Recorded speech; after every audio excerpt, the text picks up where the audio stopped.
De imediato eu passo a palavra à senhora Renata Reis, coordenadora do Grupo de Trabalho de Propriedade Intelectual da REBRIG, Rede Brasileira pela Integração dos Povos.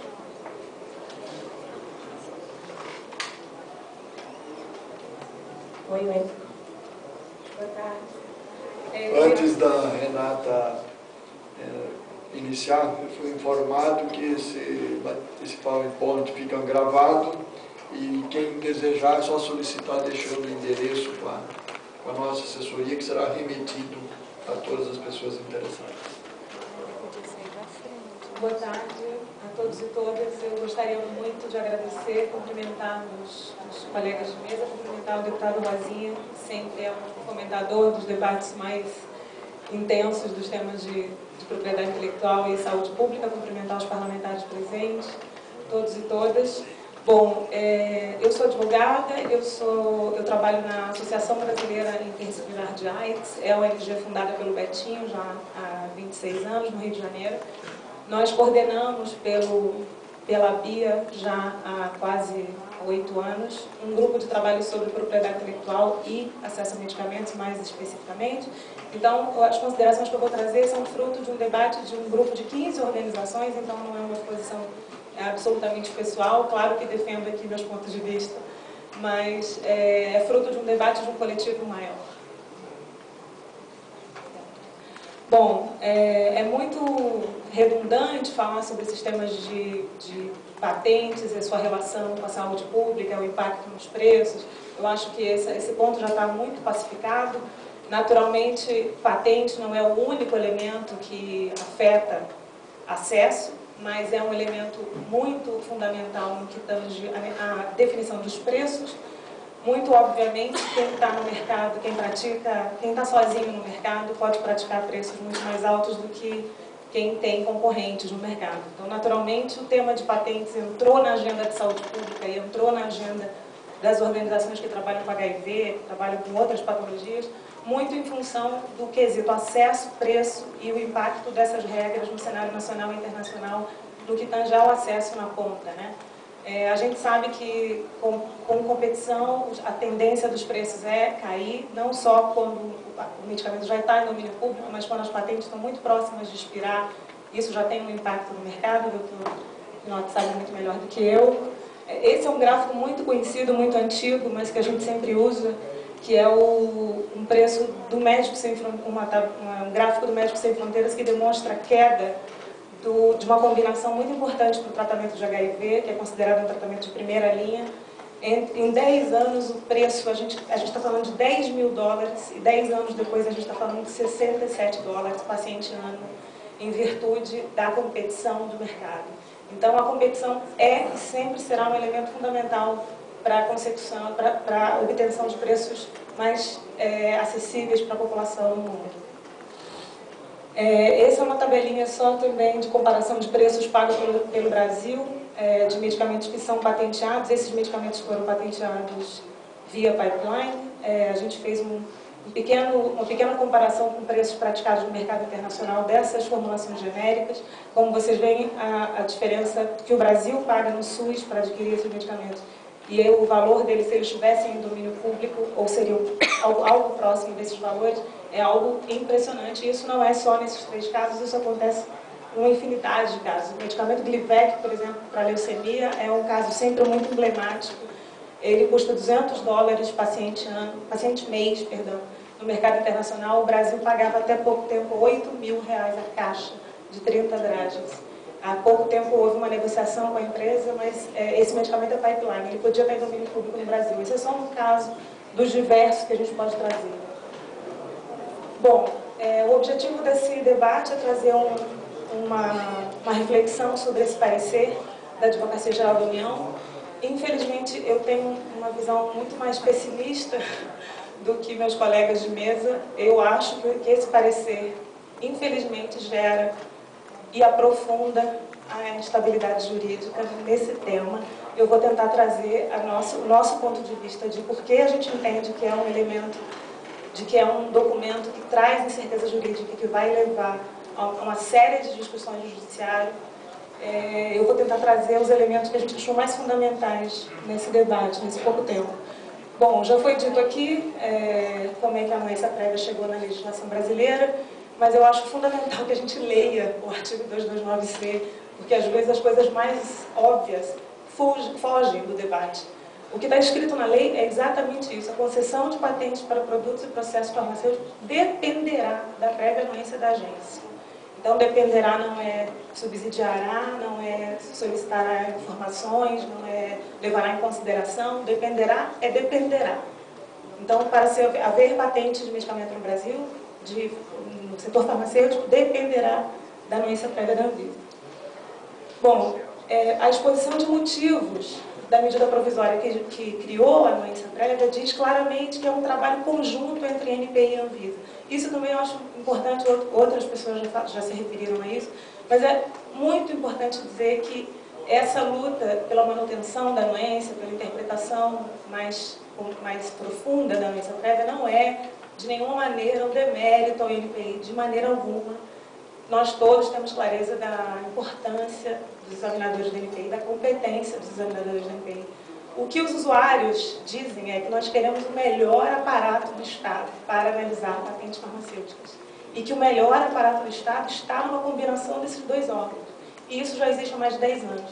Então, de maneira nenhuma, não demérito a competência do INPI, mas é um desejo de que o melhor quadro esteja debruçado sobre essas patentes que têm impactos, cuja não observância ou cuja observância ampla tem consequências diretas para o Sistema Único de Saúde e para o bolso dos consumidores brasileiros. Bom, também é chover no molhado dizer que a anuência prévia já foi incensada em muitos ambientes internacionais, na Organização Mundial de Saúde, por diversas vezes. No próprio documento que o doutor trouxe.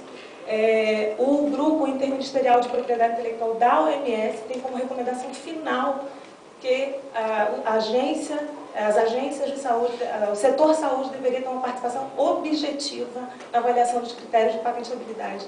Não é uma avaliação dos riscos sanitários, não é uma avaliação, não é uma sugestão, não é uma opinião. É objetivamente nos critérios de patentabilidade. Então, interpretar a anuência prévia depois de tantos anos de uma maneira diversa do que é tão insensado no mundo é um retrocesso para o país, é um retrocesso para a agenda brasileira na OMP, é um retrocesso para a agenda brasileira na OMS, é um retrocesso para a agenda brasileira na OMC. Então, o impacto é muito além do nacional, na minha avaliação.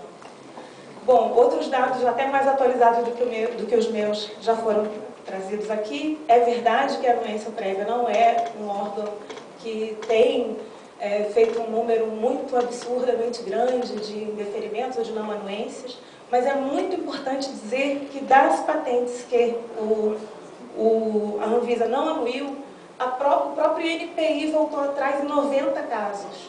Isso é muito importante de ser dito, porque é uma incompetência do INPI de maneira nenhuma, mas é um outro olhar, é um novo olhar. E isso pode fazer com que quadros reivindicatórios sejam restritos. E isso tem um impacto no mercado, isso tem um mercado na ponta, muito claramente. Então a gente acredita que os dois órgãos são a melhor opção para esse tipo de patente tão importante. Bom, essas são as razões, eu vou passar por falta de tempo. Como o procurador se referiu, realmente o parecer da AGU não é novo. Em 2008, como ele se referiu, houve essa busca de orientação pelo próprio INPI. O parecer de 2009, o 210, foi realmente que trouxe à tona a interpretação atual, que foi referendada no parecer desse ano, mas também é verdade que em 2009 o próprio Ministério da Saúde, o próprio Ministério da Ciência e Tecnologia e nós da sociedade civil pedimos por escrito, com um arrazoado de informações, que a AGU revertesse ou que reconsiderasse o parecer 210. Nós tivemos a oportunidade de conversar longamente com o Dr. Marcelo Siqueira, ele nos atendeu, entendeu os nossos pontos, enfim, tivemos uma longa conversa produtiva, mas infelizmente o parecer foi reafirmado esse ano e nós estamos aqui discutindo porque exatamente ele deixa pontos muito importantes sem resposta, e isso é que nos angustia em relação à incerteza jurídica. Bom, A questão de avaliar as causas de males à saúde e eficácia de medicamento através do documento patente é impossível, é absolutamente inexequível. O Dr. Dirceu, obviamente, vai saber defender isso muito melhor do que eu, mas registro sanitário é completamente diferente de depósito de patente. Os documentos que são apresentados nos dois momentos são absolutamente diversos. Não é possível, humanamente possível, determinar se uma molécula que está depositada, cujos depósitos são feitos quando o medicamento sequer existe, é apenas uma molécula, é impossível se avaliar se ele causa ou não riscos à saúde. Então, a questão aqui é de objeto, não é exequível esse tipo de entendimento na nossa avaliação. Por mais que se entenda que se possa considerar de uma forma mais ampla acesso como risco sanitário, eu não consigo entender objetivamente como isso poderá ser feito através de uma anuência prévia de documento de patente. E eu tenho muitas perguntas sobre isso, na verdade. Se a anuência prévia está contida na lei de patentes, por que a gente está falando de risco à saúde? Então, em marcos legais diferentes, eu não posso acreditar que o objetivo do legislador fosse que a Anvisa observasse requisitos de saúde, se isso está na lei de patentes. Então, para mim, o marco legal já é complicado. Segundo, é a pergunta fundamental: como observar risco à saúde no documento de patente? A questão do quarto requisito, para mim, não está solucionada. Eu continuo achando que é um quarto requisito, porque isso não está estabelecido no TRIPS e eu acho que isso pode vir a ser um problema no futuro.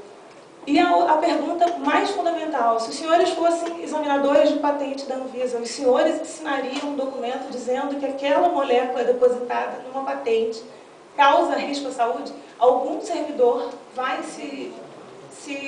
colocar sua mão no fogo por um pedido de patente que não tem toxicidade, que não tem nenhum elemento onde você possa efetivamente medir se ele tem risco à saúde ou não? A minha sensação é que poucos servidores vão querer efetivamente fazer isso. E isso já está acontecendo. Isso é um trecho de um exame da Anvisa, onde o examinador diz claramente: a análise de risco sanitário de um produto, medicamento, é um procedimento que envolve uma rotina própria e depende de condições definidas e parametrizadas de seus constituintes. Portanto, não há, no pedido de invenção e análise, todas as informações necessárias para aferir qualidade, segurança ou eficácia, razão pela qual seria impossível tecnicamente examinar tais requisitos. O que isso pode significar? Que todos os pedidos que vão passar pela Anvisa serão negados? Isso vai trazer certeza jurídica? Isso vai ser uma explosão no judiciário.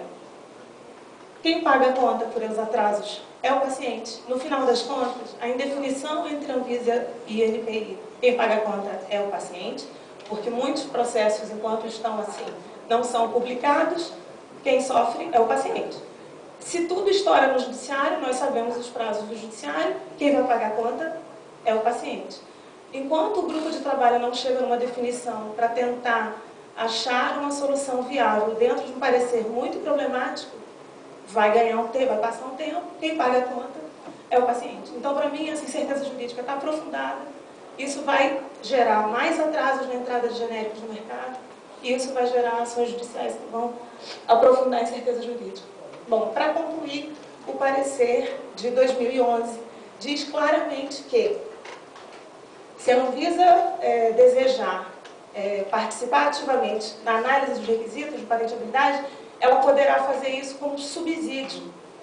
Então, no entanto, cabe somente ao INPI, tendo em vista o marco legal atualmente vigente, considerar ou não os subsídios apresentados pela Anvisa e aferir definitivamente a presença dos requisitos de patenteabilidade. Na verdade, o marco legal está dizendo que o INPI depende da anuência da Anvisa, não está dizendo que o INPI pode ou não aceitar subsídios ao exame da Anvisa, porque qualquer um interessado pode apresentar. É muito claramente no artigo 31. Então, é uma subversão do que está escrito na lei. Nós fazemos subsídio ao exame, como sociedade civil, todo o tempo. Então, eu não posso acreditar que o espírito do legislador seja que a Anvisa participe como subsídio, se qualquer interessado pode. Bom, para concluir, é isso. Para mim, nesses 3 pontos dependerá é diferente de subsidiará. Qualquer interessado pode apresentar subsídios, e a nossa intenção é que a AGU não legisle O que parece é que é isso que está acontecendo. A AGU precisa compor, precisa interpretar, mas quem deve legislar é essa casa. E era isso que eu gostaria de dizer. Muito obrigada. Obrigado, senhora Renata. E aqui no